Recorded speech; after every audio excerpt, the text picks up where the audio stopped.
Hey, this is Paul, and thanks for checking out Aloe Erik the Red. Erik the Red Sunbird Aloe, and I think you can see why they gave it that name. Look at those stunning flowers. They're blood red. Absolutely gorgeous. Now, this is a new hybrid, and it was not cheap. You can see I got it at our local nursery for 70 bucks, and it comes from San Marcos growers. Now, you can see on their website they give lots of background information on this plant in great detail, so I appreciate that.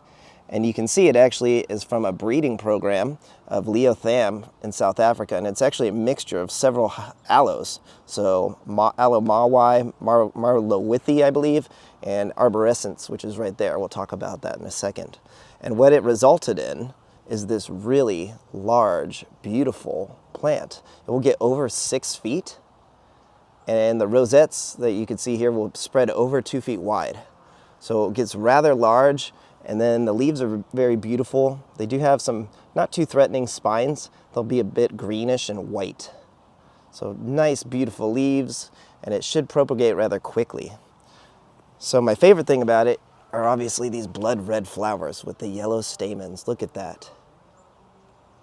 And just to compare it to, here is Aloe arborescens right next to it, the mother plant, one of the mothers. And you can see how different they are. And I just had to have this when I saw it. I thought that these flowers were so beautiful, and I didn't even know that they're going to end up having yellow stamens. So just really excited to have this aloe. In terms of care, I'm going to get it out of this. There's some compost in that soil, so I'm going to clean that up and use compost free, and I'm actually going to plant it in the ground rather than repot it. I think it's going to do great this time of year in Southern California. And it's just a beautiful plant altogether.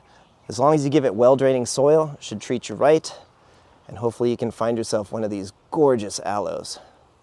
What a beautiful hybrid. So there you go. Give us a like and a subscribe. Thanks for watching, and hopefully you can find one of these someday so you can appreciate its beauty. All right, take care.